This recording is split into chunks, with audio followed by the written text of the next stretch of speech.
Habis ini nanti juga ada permintaan caping gunung. Diputer-puter.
Iki uga seliramu ki diperhatikan kalian para seniman Bapak kita berdua, Dik. Napa nggih? Nika Bapak sing kagungan lali janjine. Oh, nggih. Adinda dari Syaiful Bait. Ngaten. Pak jangan memperhatikan saya terus dong. Oh. Lah kan sampean bilangnya memperhatikan toh? Maksudnya dalam olah Oh gitu. Yeah. Tapi kalau diperhatikan terus aku kan jadi nervous, Mas. Isin ngono ya, Dik. Nervous. Herpes gitu. Oke, herpes nggih. Pak De pripun? Saya mboten. Ayo herpes lumayan banget. Lumayan. Lumayan dong. Aduh. Padahal wis maksimal lho iki mau. Wis maksimal. Nggih, pokoke sugeng midhangetaken. Oh nggih. 7. 7. Ya monggo. Sokrates.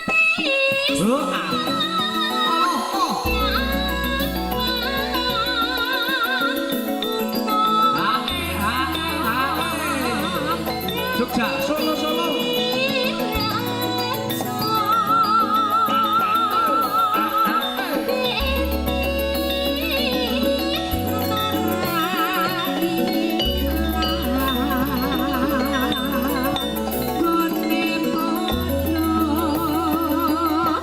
Lon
Sinten, Dek? Asmanya sudah sembuh, Mas. Loh, kok udah sembuh? Pak sinten asmanipun? Pak Sunarto. Loh, kok udah sembuh? Ya kamu bilangnya asma kok. Udah penyanyi Tuh jalur. kan MC-nya nih kurang cerdas. Penyanyi niki, wah aku gemes loh Dek sama kamu itu Dek, luar biasa. Aku juga. Kamu itu ternyata anu ya Dek, kemampuan ya orangnya ya. Sudah? Belum. Sudah nggak Pak? Oh Habisin. pinter nane. Ini audiennya Peter. Ini lagu belum selesai, tapi dia bilang belum. Kalau kamu bilang sudah ya tetap sudah. Mari nilaimu pitu Adek. lanjut ya.